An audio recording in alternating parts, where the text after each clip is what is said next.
Ladies and gentlemen, welcome to our session. Today we have a session that's going to talk about social media, content creation, and the art of balancing popularity and relevance. From the panelists, we have industry professionals. I would love for them to introduce themselves. Mr. Basil. My name is Basil Anabtawi. I am head of content operations at TikTok. My name's Dr. William Page. I'm Chief Strategy Officer and General Counsel at 1001, which is one of Iraq's largest platforms, but we are a MENA-wide business. And my name is Najud Rumehi, and I'll be your panelist for the day. So I would love to have a conversation with you about both platforms. They're both under the umbrella of streaming and content creation. So my first key question is, how do platforms ensure that their content mix appeal to the mass audience, but at the same time, it still have relevance to the niche audience and the local demographics? So I think TikTok and 1001 Nights are probably very different, or the approach is probably very different. So we're not a platform that creates content, but we're a platform that gives the opportunity for creators to thrive and build their audience and create the content and the audience that could follow them and build a community around their content. I think for us, I mean, there's a good sort of, I think one of the main things about our platform is the For You page and how it recommends for people, based on interest versus based on followers.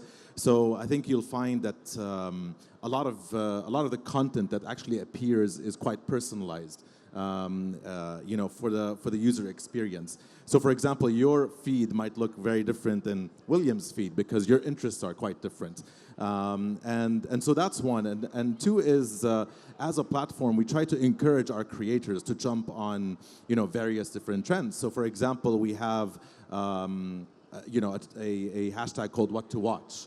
And so that we found that on TikTok, there's a lot of people who search for things to watch or series to watch, whether it's on Shahad or Netflix or 1001 Nights.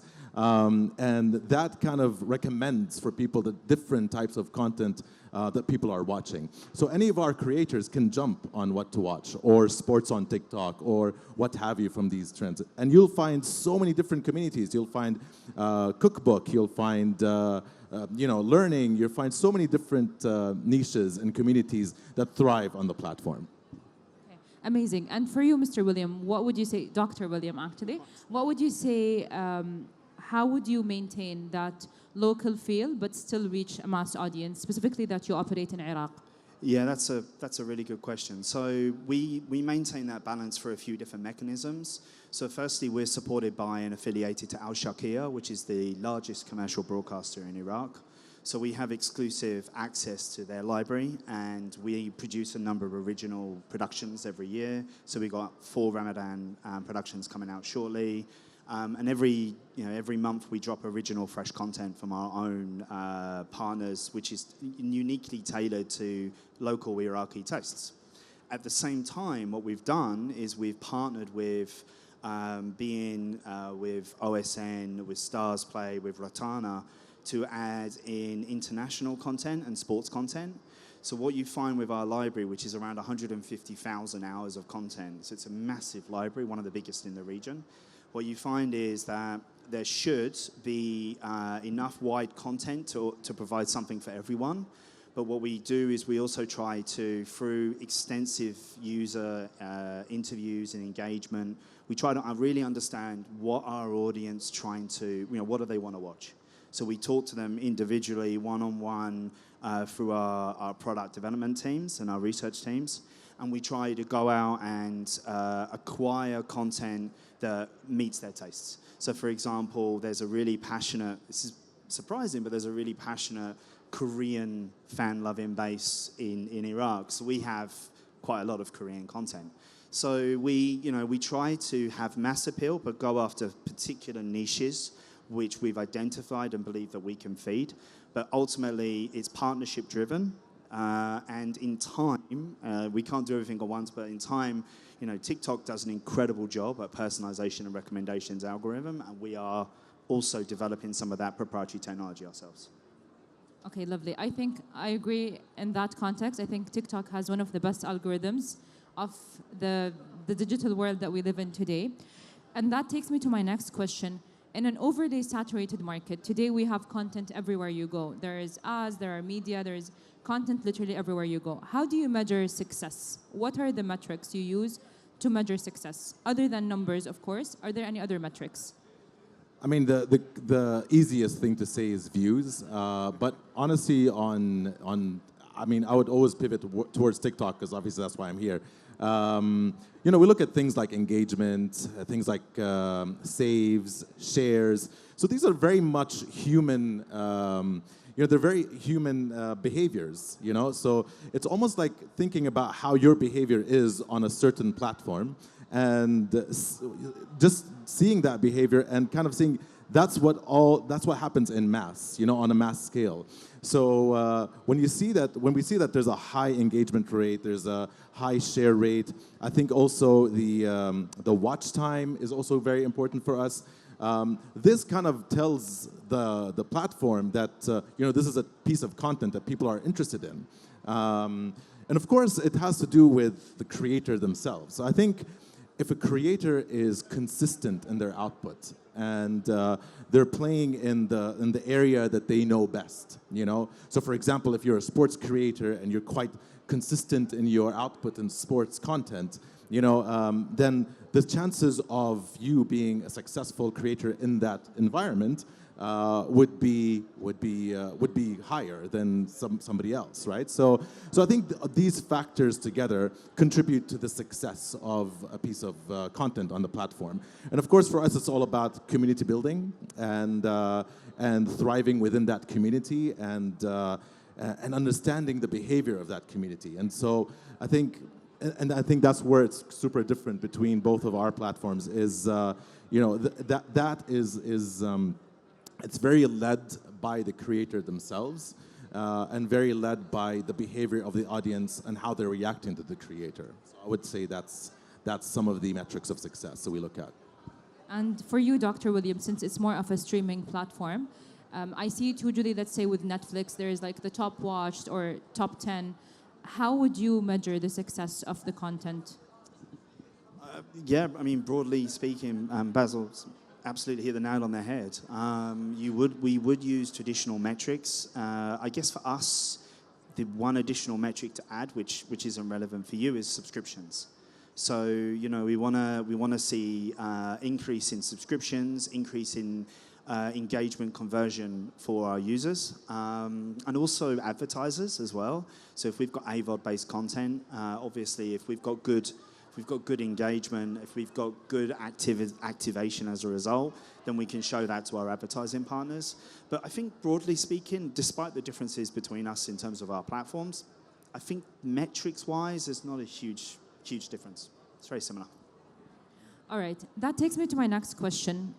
Within TikTok and within streaming platforms, there are always cultural sensitivities, but at the same time, you want to still encourage, you know, creativity, and you want to encourage, you know, pushing boundaries, the creative boundaries, I would say.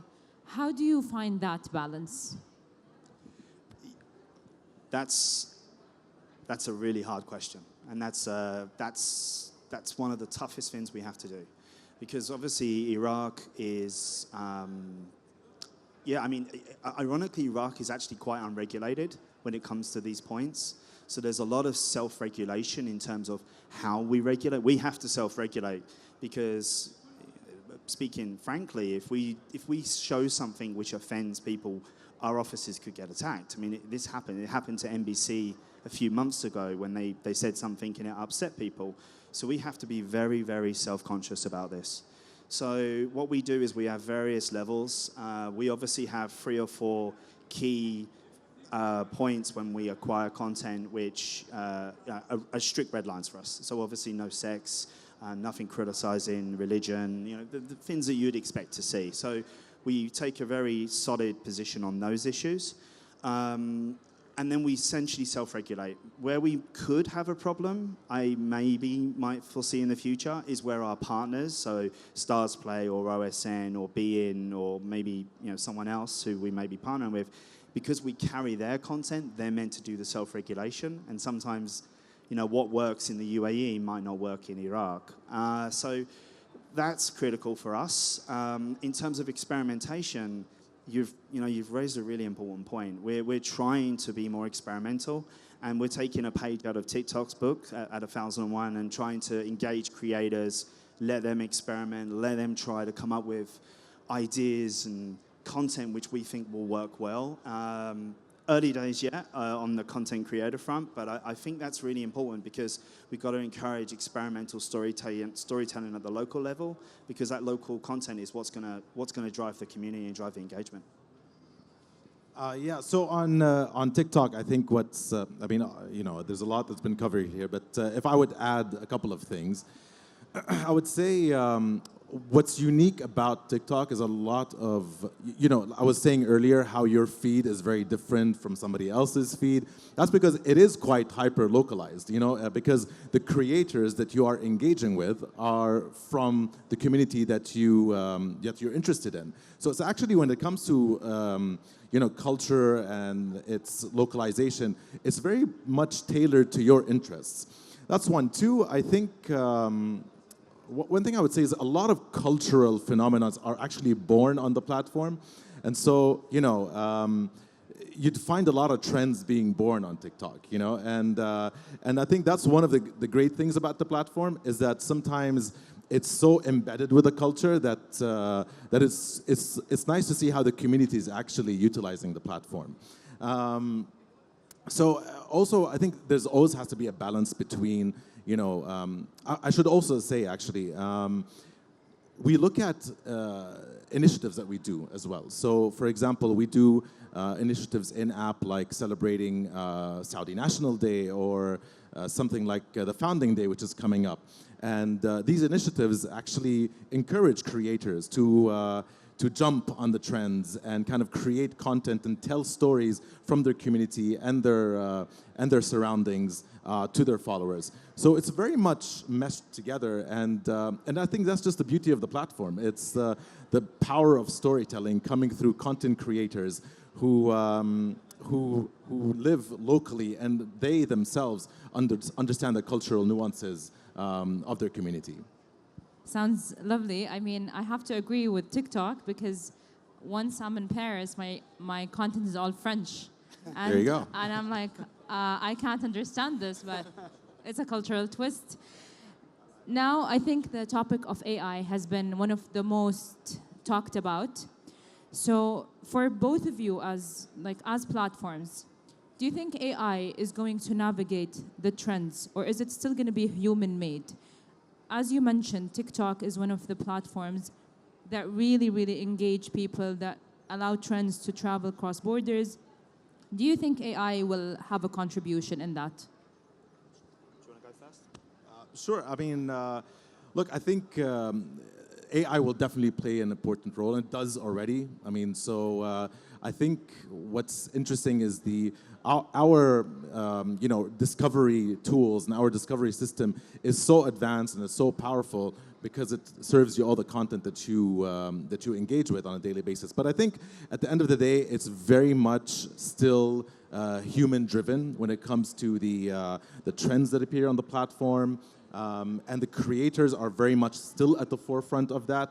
So I think what we're trying to do, or what we're doing right now, is giving tools for the creators to become better creators. So, for example, like editing tools, things that help you with script writing, things that help you with editing, things that help you with the dubbing and overdubbing some of the stuff. So I think, for example, having different languages appear on your content, that's something that opens up different avenues and different audiences for you. So I think the prospects are exciting for content creators and our publisher partners to see how they can utilize these tools to create at scale, create larger amounts of content with different languages, and kind of streamline their work and streamline the way they create on the platform. So I think that's the exciting element of AI and how it's going to work, hopefully, in the economy moving forward, in the content creator economy.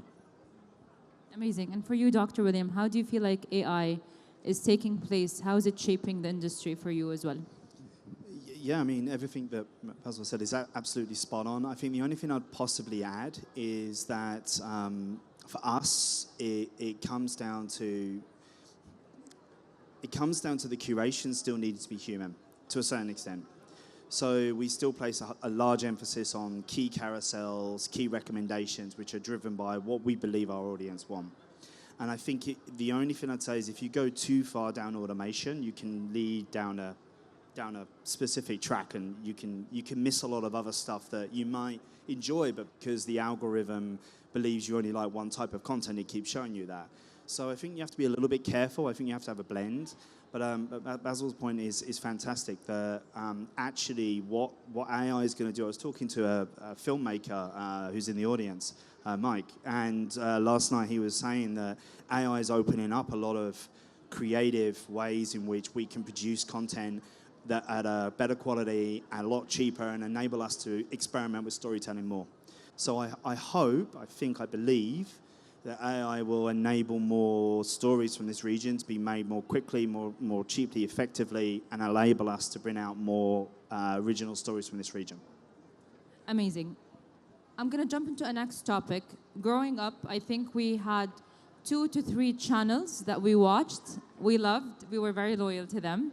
Nowadays, I think loyalty is becoming more of a challenge to all platforms, to all creators, and to all different platforms, no matter what they are. What do you think? Do you think people are more loyal to the platform? So do you think people are like more loyal towards TikTok? Or do you think people are more loyal to the content that is being created? How do you feel like loyalty can be captivated? Great question. I might say something slightly controversial. I think people have very little loyalty these days to broadcasters, to content. I would say people are more loyal to TikTok than they would be to, no disrespect, Todd or to Shahid or to any other platform. And that's because of the way in which TikTok operates and the way in which it enables creative storytellers. And you can see that from the backlash in the US, where there was the efforts to ban TikTok. So I think people are more passionate about the content than they are about the platforms. So we have to put the IP of the content front and center, because that's what's going to drive the loyalty. Unless you have a really strong brand like the BBC, I think you're going to struggle to maintain that brand loyalty. Whereas I think TikTok is one of the few content delivery platforms, if we call it that, which has that brand loyalty because of how it enables creative storytelling. So we have to, the onus is on us to not only develop original content, but to also enable and empower creatives to deliver the stories so that then their community comes and then they're passionate and they're loyal to us. So I frankly have to take a page out of TikTok's book on this one.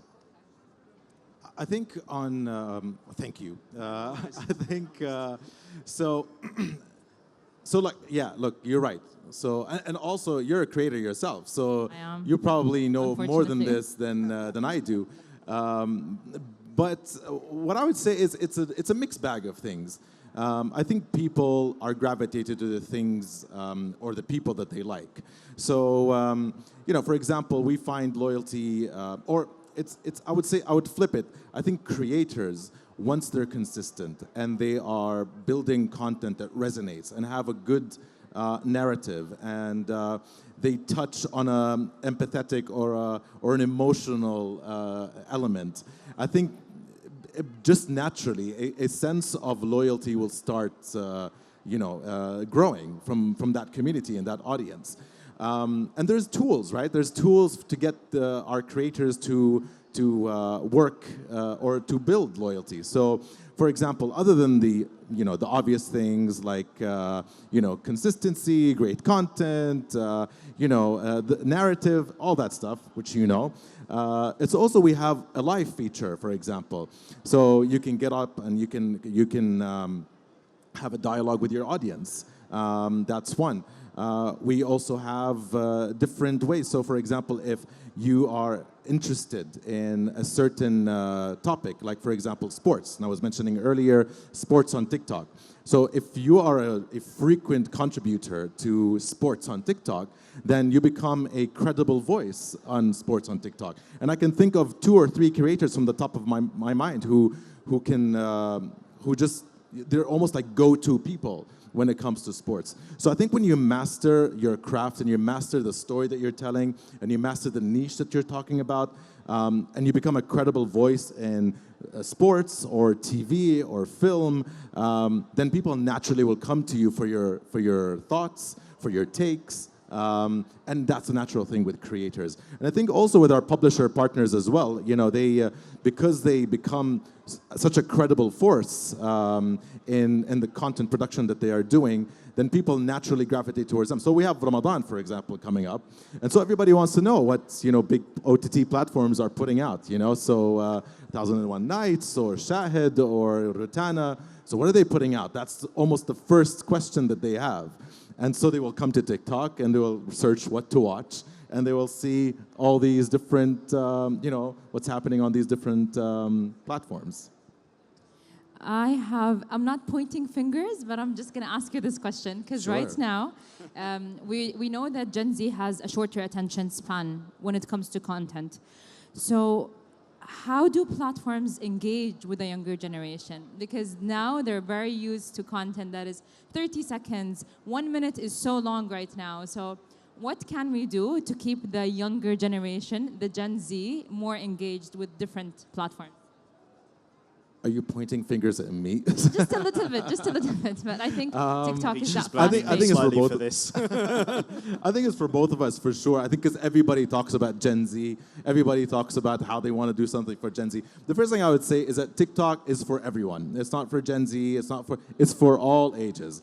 And they wouldn't agree with you, though. well, I mean, from my experience, I mean, you look at not just the audience, but you look at also the creators on the platform. I mean, they are from all spectrums. I mean, there's a creator who's, he 60 plus, and he does it with his 2 grown adult, kids. So not kids, but I guess children, family, yeah. So it is for everyone. So I think it's, when it comes to Gen Z, I think it's really, it's less about the age group and more about the type of content that's being put out. And so again, I always go back, and I'm sorry I sound like a broken record at this point, but it really is based on your interests and it's based on your discoverability. So if you are a Gen Z or a 40-year-old like myself, and trust me, I spend a lot of time on TikTok. Every night, I put my kids to sleep, and I sit and I spend like a good 20, 30 minutes on the platform, and it's the best 30 minutes of my day. That's not a plug. I'm just saying TikTok is a great I think plug. we're all guilty of that. But it's all based on interest. It's based on the content, and it's based on what people are actually finding interesting. So, for example, take our partner SPL. They are very much present on the platform. But the audience for SPL is going to be the people who are interested in that type of content, the people who are discovering sports on TikTok. They're the ones who are going to see that type of content, that football content that they want to see. So really, it's tailored for them. And so they could be Gen Zers, it could be people who are a bit older than Gen Z. So I think it's a spectrum, and I think it's just really what you're interested in and what you want to discover. Yeah, I totally agree with everything you said. Content experimentation is key. So shorter form content is something that we're moving towards, an original, creator storytelling. One additional thing I'd add that may add additional value is around product experimentation. So you need to be able to experiment on how you deliver your content, new methods, new ways of engagement, new devices. Really try and tap into how the youth of today are watching content, right? So it could be more engaging content through, I don't know, maybe there's a technical feature that you can do, or maybe there's a new device, maybe it's VR content, maybe it's a different resolution. There's a whole bunch of ways that you can experiment. And I think, you need to experiment with your content, but you also need to experiment with your product. Because ultimately, the youth of, I grew up watching a TV, which a lot today don't. They watch it on their phones, right? So there's big differences in how the young are consuming content, the mechanisms and ways that they're doing it. So you need to be more innovative in your technologies and your products so that you're able to give them ways that best meets their needs. So again, you do that through engaging with them, asking what they want, getting a feel for them, and trying to be agile in how you develop your content and your product. If I may say something, Please. because he just gave me like an alley-oop. It's a great point what you're saying on product. I think we've rolled out, for a younger audience in particular, we've rolled out the STEM feed in Saudi Arabia just about 3 months ago. Time flies, but yeah, back in December. Can you explain to us what STEM feed STEM means? feed, so it's a feed that is dedicated to science, technology, math, content that is actually tailored and geared towards a younger audience. So that's something we rolled out in Saudi Arabia a few months ago, and we're looking forward to rolling it out more throughout the region. But yeah, great point on testing with different products. Amazing. My doctor, I think, would go to you also, Dr. William. What role does dubbing, subtitling, and regional storytelling play in content strategy? Crucial, absolutely crucial, right? So it's always funny. Some countries prefer dubbed, some countries prefer subtitled. So it really depends on your audience, right? But you need to be prepared to, if you can, because obviously there's big differences in cost, right? To subtitle something costs $100 an hour. To dub it can be up to $2,000 an hour. So there's a considerable additional cost. So I think you need to try and use a blend of both approaches. But this is where going back to the local storytelling helps, because obviously if you're providing hyper-localized content, then you don't need to dub and you don't need to subtitle. So I think that has an important role to play, I think, moving forward. And I think TikTok did an amazing job also with subtitles, because now they're automatic. And I think that's also where AI comes into handy. Absolutely, and dubbing too. So, CapCut is a tool that a lot of our creators use, and within CapCut you can dub, you can help write scripts, you can automatically subtitle. And I think the good thing or the great thing about this is that it opens up a new audience for the creators. So, if you're an Arabic creator, but your content is super good and it's evergreen, and it's really, really commanding in that niche, then, why not open it up for different audiences who don't necessarily speak your language? So English, French, whatever, but it all works. So the good thing about it is that it really gives an opportunity for people to kind of see your content who might not necessarily understand it. As we have 5 minutes, I want to ask one last question, and then I want to leave you with your notes. What challenges do you face in general with both platforms, or challenges that are technical in general? What challenges do you feel are the most crucial for whether social media or content in the current era that we live in? I mean, for us, it's all about growing the ecosystem and making sure that we're always focused on providing a safe community for our creators. Making sure that that it's always a great place for creators to succeed on the platform. And I think we are, and I think we're seeing great successes across the platform. I think we're seeing a lot of people utilize it in ways that surprise us every single day. I see, every single day we sit with the team and we see how, our TV creators are doing such incredible content on commentary and on many different things.